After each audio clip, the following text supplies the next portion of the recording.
The following is a presentation of VBR.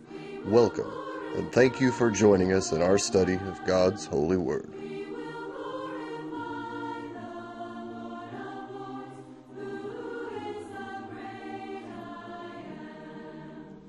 We're continuing in Acts chapter 20 with the video Bible reading of the book of Acts. This is number 62 in the series of lessons that we've had on the book of Acts thus far.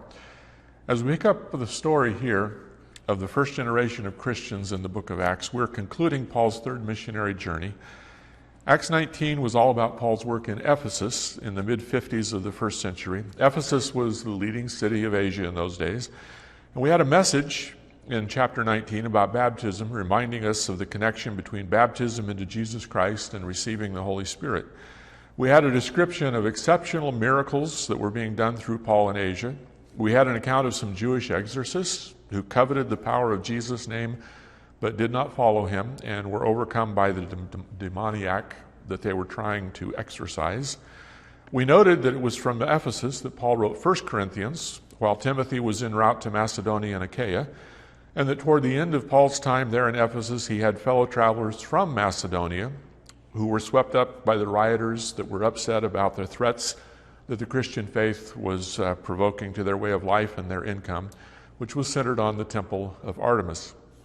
The presence of those men from Macedonia incidentally suggested that Timothy had probably returned from his trip and was once more in Ephesus by the time Paul left. Resuming the story of Paul's work, preaching and teaching, we'll read Acts chapter 20, verses 1 through 6 from the English Standard Version. And this immediately follows the tumult at the theater of Ephesus that we read about in Acts chapter 19, verses 21 through 41. So Acts chapter 20, verses 1 through 6.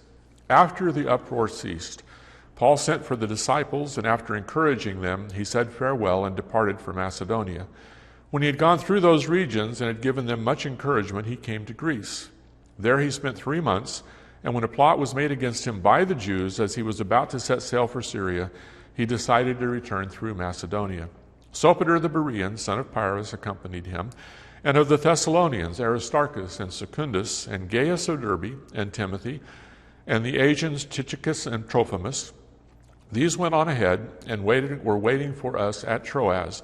But we sailed away from Philippi after the days of unleavened bread, and in 5 days we came to them at Troas, where we stayed for 7 days. So, as we come into Acts chapter 20, verse 1, the uproar, the riotous tumult about Diana, Artemis of the Ephesians in the city of Ephesus had quieted down. The city clerk, if you recall, had quieted the group and sent them home.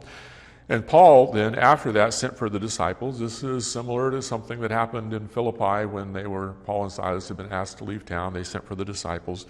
And after encouraging them, he said farewell and departed for Macedonia. So, as had happened to Paul in Damascus back in Acts chapter 9, and in Jerusalem at the end of Acts chapter 9, and in Antioch of Pisidia in Acts chapter 13, and in Iconium in Acts chapter 14, and in Lystra in Galatia and Philippi, and Thessalonica and Berea in Macedonia, the time came when it was expedient for Paul to leave town because of the violent opposition that was targeting him. So Paul once again had a farewell meeting with the local disciples, encouraging them, and then leaving town under duress. He wrote about the very difficult circumstances of his final days in Ephesus when he wrote the 2 Corinthian letter in this time frame. 2 Corinthians chapter 1, verses 8 through 11, Paul wrote, "We do not want you to be unaware, brothers, of the affliction we experienced in Asia," which is where he's just coming from at this moment in time in Acts chapter 20. "The affliction we experienced in Asia, for we were so utterly burdened beyond our strength that we despaired of life itself. Indeed, we felt that we had received the sentence of death, but that was to make us rely not on ourselves but on God who raises the dead. He delivered us from such a deadly peril and will deliver us. On him we have set our hope that he will deliver us again. You also must help us by prayer so that many will give thanks on our behalf for the blessing granted us through the prayers of many." So Paul went out of the fire into the frying pan, as it were. When he left Ephesus, he says they were under great duress. It was a burden too heavy to bear. He despaired of life itself. remember that he had wanted to go into the theater. He wanted to confront the rioters, but he had been persuaded not to. He had been dissuaded from going there, prevented by the disciples. But all of that was extreme turmoil for him and very hard to bear. And he had gone from there and worked his way around to Macedonia, which is where he wrote the Corinthian letter. And he was still experiencing opposition and trouble along the way. It was a very, very conflicted time in Paul's life. Acts chapter 20 and verse 2, when he had gone through those regions, that is, the regions of Asia and going up and across and over to Macedonia, when he'd gone through those regions and had given them much encouragement, he came to Greece. It was when Paul left Ephesus, he visited other churches along the way to Macedonia, and that includes Troas, that he visited along the way. And then he visited the churches of Macedonia to encourage them, which included Philippi, Thessalonica, and Berea. So here in Acts chapter 20, verse 2, we just had Paul mentioning going through, or Luke mentioning that Paul was going through regions along the way, giving them encouragement. And Paul himself mentioned several details of this trip that Luke omits from the narrative when he wrote 2 Corinthians about the struggle he had and the journey that he made at this time. This is when he wrote 2 Corinthians, while he was in Macedonia, just before heading into Greece or Achaia, which is south of Macedonia, the area of Athens and Corinth. On the calendar, we're at about 55, 56 AD, the mid-50s, when Paul left Ephesus to go to Macedonia. I think probably about 56. Paul left Ephesus to go to Macedonia and Greece or Achaia. And from 2 Corinthians chapter 7, verses 13 and 14, we learn that Paul had sent Titus from Ephesus to help in Corinth, while Apollos, at the end of 1 Corinthians, Apollos had not been ready himself to go at that time, and Paul still had things to finish in Ephesus. So in the meantime, he had sent Titus to go and help out in Corinth. And that would have been in the time frame, again, of Acts chapter 19, verses 20 and 21, when things were really going very well in Ephesus, and Paul was intending to stay there until Pentecost of that year. And Paul was planning an orderly journey to Macedonia and Achaia before going on to Jerusalem. Of course, that was interrupted by the trouble in Ephesus, and he had left under different circumstances than he imagined. We also know from 2 Corinthians that Paul traveled from Ephesus to Troas, where he found a good opportunity to preach the gospel, but he considered it urgent to go on to Macedonia because he was concerned about, on one hand, the offering for the saints in Jerusalem that was being taken care of, and on the other hand, he was very concerned about the Corinthian church and circumstances in the churches in Achaia there. And so when he came to Troas, he had made a pre-arrangement with Titus that Titus would join him at Troas from Ephesus north to Troas, but Titus wasn't there. And the circumstances in Corinth and his other concerns about where Titus might be and what was going on, he didn't remain there very long. So 2 Corinthians chapter 2, verse 12 and 13, this is part of this journey of Acts chapter 20, verses 1 and 2. When I came to Troas to preach the gospel of Christ, even though a door was opened for me in the Lord, my spirit was not at rest because I did not find my brother Titus there, so I took leave of them and went on to Macedonia. And so Paul would have sailed across to Neapolis the same way he did back in Acts chapter 16, going from Troas to Macedonia to Philippi. That was the situation when Paul wrote 2 Corinthians from Macedonia in the context of Acts chapter 20, verse 2, and 2 Corinthians chapter 7 and 9. And then in that letter to the Corinthians, chapter 7 through 9, he stressed his attention to see that a gift had been collected among the churches of Galatia, Asia, Macedonia, and Achaia, and that gift, once it was all collected, should be gathered up safely and transported by a number of brethren for accountability and safety's sake to Jerusalem. Again, that's in 2 Corinthians 7 through 9. We won't take the time to read that, but it's in this time frame of Acts chapter 20, verses 1 and 2. This is probably also the time and circumstance when Paul wrote 1 Timothy. As I previously noted in Acts 19:22, Paul sent Timothy to Macedonia in preparation for his own trip, which we're now reading about, though some of the circumstances changed and Paul left on a different schedule than he had anticipated. Paul had told the Corinthian church in 1 Corinthians that Paul was en route, that he was on his way to Macedonia, and he would stop and see them in Corinth on his way back to Asia, back to Ephesus, and that they should treat him well and help him on his way, along with the brothers who would be traveling with him. That was in 1 Corinthians 16, 10, 11. Then we saw that Paul had traveling companions from Macedonia in Acts chapter 19, verse 20. which suggests that Timothy and the Macedonians traveling with him had come to Ephesus, and those two Macedonians that were mentioned there were caught up in the disturbance about the idols, the shrines made for Artemis of Ephesus.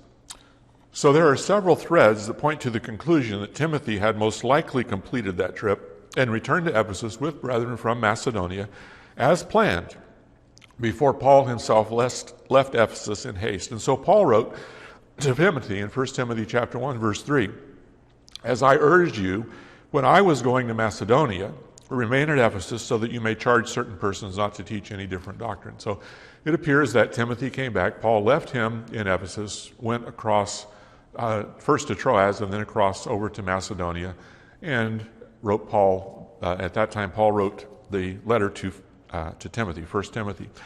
Among the instructions that Paul gave to Timothy in that letter, written from Macedonia or Greece, were instructions for appointing elders and deacons. Chapters 1 through 3 of 1 Timothy give the distinct impression that Ephesus did not have elders and that Timothy was, as an evangelist, the interim leader there while Paul was gone, though they were close to being ready to appoint elders. And in 1 Timothy chapter 3, verses 14 and 15, Paul expressed his desire to come back to Ephesus and be involved in that process himself of appointing elders there. But we know that didn't work out. 1 Timothy chapter 3, verses 14 and 15, Paul wrote to Timothy, "I hope to come to you soon." That is from Macedonia, Greece, back to Ephesus. "I hope to come to you soon, but I'm writing these things to you so that if I delay, you may know how one ought to behave himself in the household of God, which is the church of the living God, a pillar and buttress of the truth." That one will know that you will know how to conduct yourself in the church, this very important entity that God has established, the household of God, the church of the living God, a pillar and buttress of the truth. That conduct in the church, including the appointing of elders and deacons and the instructions in the first 3 chapters of Timothy, were very important. And Paul wanted, again, to be a participant in finalizing that process. "I hope to come to you soon," but in case he couldn't, and in fact, he was not able. Paul's desire for a quick return to Ephesus did not work out. Instead, as 2 Corinthians and Acts 20 show, there were many impediments to Paul's plans and his travels, and he had to revise his plans multiple times. Meanwhile, Timothy followed through on appointing elders in Ephesus, while Paul was delayed, and by the time we come to Acts chapter 20 and verse 17, just a little further down the line from where we are at this moment, we'll see that the Ephesian church had elders, almost certainly appointed by Timothy, and Paul wanted to confer with those elders because he hadn't been able to be there for their appointment. But he also, by this time, doesn't have time to go back to Ephesus as he had previously intended to do. Among the things that these passages highlight are the reality that Paul was a man just like we are, and he sometimes had particular insight from the Spirit on where he ought to go and what he ought to do. But many times his plans, like your plans or mine, were subject to circumstances that he had no control over, and sometimes they worked as he intended and sometimes they didn't. And a lot of his plans in this time frame, the overall plan of gathering funds from the churches of the nations and taking them to Jerusalem, that overall plan was carried through. But his intention and his timetable did not work out in the way that he had desired and intended, and many changes occurred due to opposition and conflict. Acts chapter 20 and verse 3, there he spent 3 months, that is in Greece, Achaia, the churches of Corinth, Centuria, and whatever other congregations may have been in that area. He spent 3 months there in Greece. And when a plot was made against him by the Jews as he was about to set sail for Syria, he decided to return through Macedonia. So 3 months in Greece, or Achaia, the southern part of Greece there, where Corinth was. And again, Paul had told those churches, when he wrote 2 Corinthians, that he was going to come to them from Macedonia. 2 Corinthians chapter 12, verse 14. He told them, "I'm on my way," when he wrote that letter in the beginning here of Acts chapter 20. And now, as he's going to leave there, he has to go back north again, back up through Macedonia. He's not able to sail across as he desired on his way to Syria. And that would have been a repeat of the trip he had made at the end of his second journey, at the end of Acts chapter 18. That would have been a repeat of the trip he made on the end of his second missionary journey to go across from Corinth to Centuria, across the isthmus, and then to go across from Centuria to Ephesus, and then to go from Ephesus and continue around by ship to Syria, going back home again. So we have Corinth was the harbor there on west side of the isthmus that connected the mainland of Europe there with the Peloponnese, the Grecian Peloponnese. And Cenchrea was in the harbor on the opposite side, 8 miles away from Corinth on the opposite side, the eastern side of that isthmus. And so Paul's intention was to sail from Cenchrea, as previously in Acts 18:18, to head for Syria, where his home church was in Antioch, and then he would go on from there to Jerusalem. That route would have taken him by way of Ephesus. But because of the plots of the Jews, it says, learning there were some Jewish opponents that were plotting to kill him, Paul was compelled to change his plans, and instead of sailing from Cenchrea, he went back north up through Macedonia once again, retracing his steps. The Macedonian route would mean sailing from the port near Philippi to Troas, as Paul had done in his travels in Acts chapter 16 when he first went to Macedonia, in Acts 16, 11, and 12. So before Paul left Corinth to go back through Macedonia in about 57 AD, he wrote his letter to the Romans, and in that letter he mentioned some of the circumstances of the journey that we're reading about here in Acts chapter 20. In Romans 15, verses 25 and 26, Paul wrote, "At the present, however," when he was there at Corinth, in Acts chapter 20, verse 2 here, "At present, however, I'm going to Jerusalem bringing aid to the saints, for Macedonia and Achaia have been pleased to make some contribution for the poor among the saints at Jerusalem." That contribution that Paul referred to there, from saints among the nations to the poor saints in Jerusalem, was one of the driving forces in Paul's plans in those particular days, including the large number of traveling companions that are mentioned in verses 4 through 6 here in Acts 20.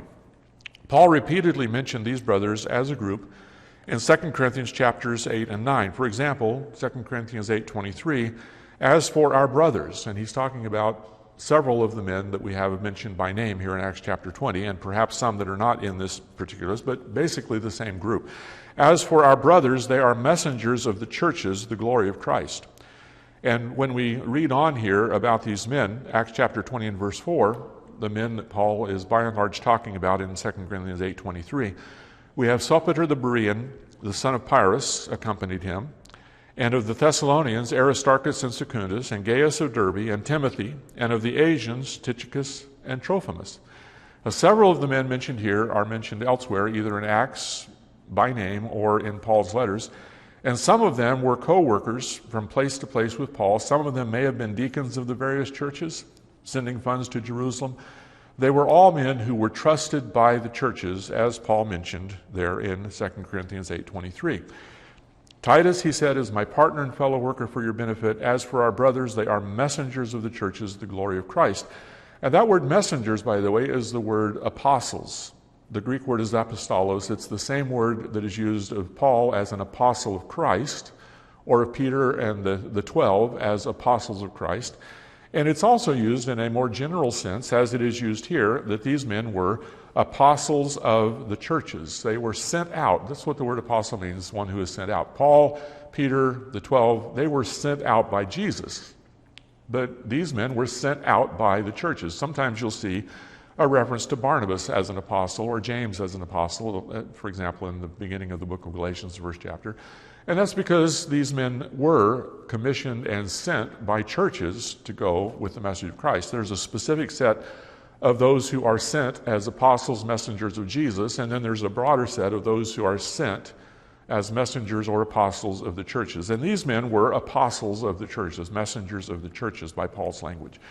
Sopater, that's mentioned here in Acts 20 and 4, is mentioned only here. But we notice, or I do notice, that he was called the son of Pyrrhus and he was from Berea, which suggests to me that Luke probably knew him personally, even though he's only mentioned in this one instance. We notice he is from this Macedonian church of Berea, the one where they were noble and searched the scriptures to see whether what Paul said was true. Other Macedonians included Aristarchus and Secundus from Thessalonica. Aristarchus had been with Paul in Ephesus. He's one of those who was dragged, one of the Macedonian fellow travelers who had been dragged along to the theater by the mob. And later, when Paul wrote Colossians and Philemon, he'd been with Paul in his imprisonment, presumably in Rome, but he'd been with Paul in his imprisonment as mentioned in Colossians and Philemon. Secundus is another name that occurs only here in the book of Acts. We don't have him mentioned elsewhere. The name Gaius turns up 5 times, but this Gaius from Derbe in the Galatian region probably is only mentioned here. He's probably not the same Gaius mentioned elsewhere. Timothy, of course, we know from Lystra as a traveling companion of Paul, his younger co-worker, who's mentioned repeatedly, and Paul describes him as his son in the faith and one who is very dear to him. Timothy is mentioned repeatedly in Acts 16, 17, 18, 19, as well as in several of Paul's letters, and in the two letters that Paul sent directly to Timothy. He's certainly mentioned in a number of Paul's letters, as well as participating in writing 1st and 2nd Thessalonians, which we had that when Paul was in Corinth along with Silas and Timothy. Back in chapter 18, they had written 1st and 2nd Thessalonians. I mention these things because I just want us to see and kind of lock in on how the New Testament is coming together as Paul is on these journeys and engaging with these various churches and these circumstances. The letters, many of them are directly connected with circumstances that we're reading about here and are written during this time frame in the 40s and 50s, and then a few more are written in the 60s of our current era. The two travelers from Asia that are mentioned here, Tychicus and Trophimus, will turn up again. Tychicus is mentioned in Paul's letters to the Ephesian and Colossian churches as one of the messengers who was carrying the letters. He was one of those, and since he was from Asia, that makes a lot of sense, since he was apparently from the city of Ephesus, the church in Ephesus, but it makes a lot of sense that he would be one carrying the letters to the Ephesian and Colossian churches. And he's mentioned there as being a fellow prisoner with Paul in his imprisonment. Those are prison letters that Paul wrote, again, presumably from Rome, although some think they may have been from Caesarea, but presumably from Rome, and he is described as a fellow prisoner with Paul at that time. He also is mentioned, Tychicus is also mentioned in 2 Timothy chapter 4, verse 12, where Paul wrote that he had sent him to Ephesus, and mentions Titus also in that same epistle, where Paul mentioned the possibility of sending Tychicus to be with Titus in Titus chapter 3, verse 12 on Crete. The impression is that Tychicus, was associated with the church in Ephesus, and in the years after Acts chapter 19, he was a frequent co-worker with Paul. Trophimus from Asia will be mentioned again in Acts 21 and 29, when some Jews from Asia recognized him, identifying him as a Gentile Christian, an uncircumcised man from Ephesus. And Trophimus was also later mentioned by Paul in 2 Timothy chapter 4, verse 20, as having been left behind sick at Miletus when Paul had been taken to Rome. So these traveling companions of Paul, they're identified as being trustworthy men sent out by the churches in 2 Corinthians. They're mentioned in several of Paul's letters, or at least some of them are, recurring characters in several of Paul's letters, as well as recurring here in the book of Acts. Several of them devoted their lives to preaching and teaching as evangelists, and they were from widely scattered regions, including churches in Macedonia, Asia, and Galatia. So this is part of the whole picture of the framework of the New Testament. A number of men associated with Paul, and certainly others associated with the other apostles, who took up the work of evangelism and went out preaching the gospel in various places, helping the churches, starting new churches, converting people to Christ. Acts 20 and verse 5, these went on ahead and were waiting for us at Troas. But we sailed away from Philippi after the days of unleavened bread, and in 5 days we came to them at Troas, where we stayed for 7 days. So the men just mentioned probably took the most direct route from Corinth to Troas, sailing from the harbor at Cenchrea, while Paul went back through Macedonia because of the plot specifically targeting him and taking a longer route. Most likely, these messengers of the churches were carrying the gathered up contribution for the poor saints in Jerusalem from the various churches that they had already visited.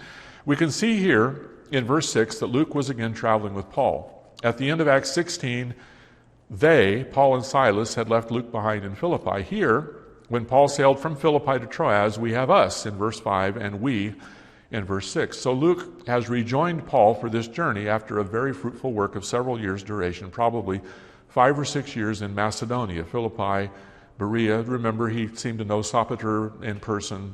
Luke probably was involved, particularly with the church in Philippi, but with the churches in Macedonia over a period of 5 or 6 years between Acts chapter 16 and Acts chapter 20. The time of this journey is after Passover, the days of unleavened bread, early in the spring of the year. When Paul had written 1 Corinthians, he mentioned in 16 and 8 an intention to stay in Ephesus until Pentecost. So this is almost a year after Paul had written 1 Corinthians, that they have now spent Passover there in Macedonia.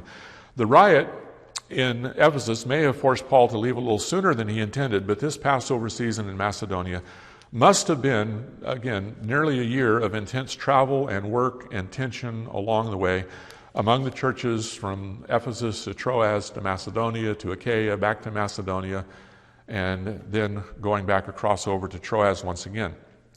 When we read about the previous trip from Troas to Macedonia, that was a quick overnight boat trip back in chapter 16.